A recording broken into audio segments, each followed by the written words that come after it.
Day for the game Tuesday. We'll start with Alex Joey at BLP. Hi, Thomas. Hi. I'm sure you look back at the game last season at St Mary's with fond memories and like a similar scoreline, but what are you expecting from him on Tuesday? Well, I had the chance to watch the game today of Southampton live because they played before us and our meetings were all done. So I saw a very strong Southampton side. They had a huge turnaround in Leicester to win the game. You could see that they gained a lot of confidence for it. Then they conceded, but they had a lot of touches in the box. They had a lot of shots against Manchester United. They were very mobile up front, and what you can always expect in Southampton is a physical game, it's a running game, it's a high intensity game. So this is what it is. And we need to recover good. We need to be well prepared to have a chance to repeat what we did last season. With games now every 3 to 4 days, are you satisfied with the strength and depth of your squad?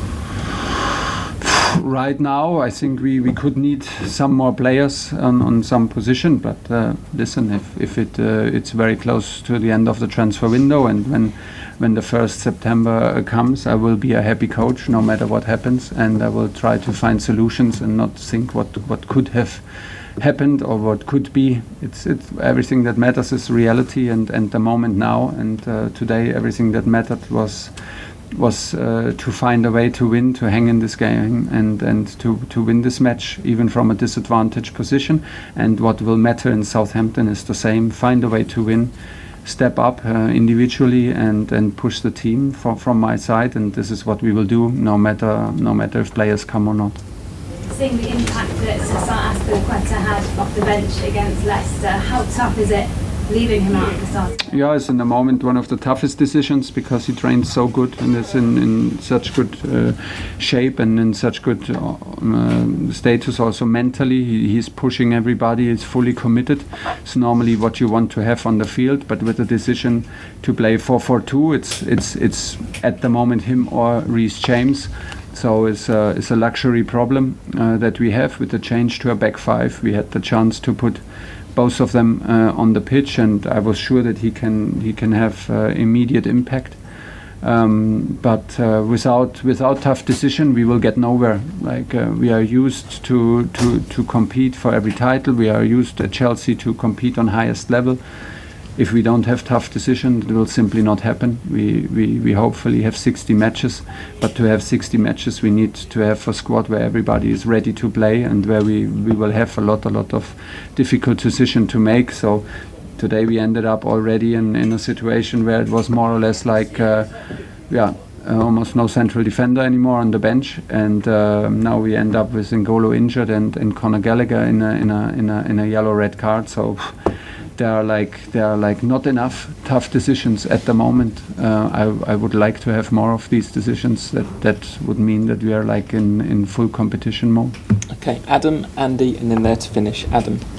There's obviously quite a few players, and you mentioned it, maybe thinking about their futures in the last few days of the window. How are you going to approach it? Are you going to speak to these players individually? People like Callum, Hakeem, Trevor, who've all been linked with moves away. How do you approach it? Do you speak to them? Yeah, we do, but no matter, it's maybe human if there is a transfer window and their environment and they're not only with us in Cobham. So once they leave the building, they have their phone on and they will get calls and they will think about their future and their next step. And there's a World Cup coming, which everybody talks about and everybody thinks about. At the moment, I accepted that it's like this, and from the 1st of September, there are no more excuses and no more distractions. So I'm very, very happy when transfer window is over, because then we have a different leverage to push players, and then the commitment has to be here 100%, and we will not accept 99%. But the reality is that sometimes in the last days of transfer window, that you have simply to accept it, no matter what you wish for. It's a reality. Okay, Andy, and then last one there. Just a couple of brief ones from me. Just you talked earlier about Connor sending off, and it put your team up against it today, but also it will have much bigger repercussions on Tuesday when he will be banned, and you've got Kante injured as well. I just wonder how much of a headache is that area of the pitch for you with this? It is, and it is normally the area where I would love to have a headache who plays and who is on the bench. So this is normally the area where I thought we will have like maybe 5 players who can all play for us, and have on top Carney as an option as a young player to. So the headache before the season was like, do we have too many players there? And comes the 5th game of the season, and maybe we have only 2 left with experience on this position, and cover from the bench, because he's at the moment not ready to play full matches at Premier League level, because he had only 1 week of training after his injury. So strange situation, and situation we don't like, and I don't know why we are in this situation actually, but it's like this, and we will have something to think about, or maybe not, because it's so obvious whom we have left. Okay. And just you get Koulibaly back on Tuesday, and I just wonder, I appreciate Leeds perhaps wasn't his best afternoon for you, but against Spurs he was quite an immense character, wasn't he, with the goal? And you can't help but notice the number that he wears on his shirt, 26.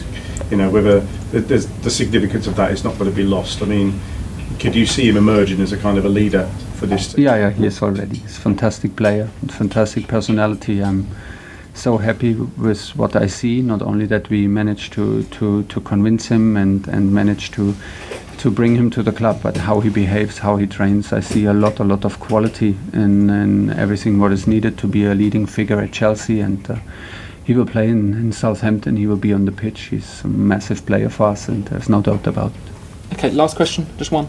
Just your experiences today, Thomas. How much are you looking forward to being back on the touchline? It's better. A friendly face in the opposition dugout in Ralph. Yeah, I cannot. Well, listen, I have absolutely normally I played now many times against Antonio Conte, and normally we have zero issues with each other. So things can happen sometimes in a football match, but as you say, I have a lot of respect, of course, for Ralph, and we played against each other many times, and he's very nice person, very good coach, and his fingerprints are all over this team in Southampton every year. So but he will also not be. He will be very friendly before the match, but during the match he will not be only friendly with us. So don't make a mistake. He's a competitor like we are, and we will fight it out. But of course, always with fair play. And it's better to be at the sideline than in the stands. Okay, we'll leave it there. Thanks everybody. Ralph,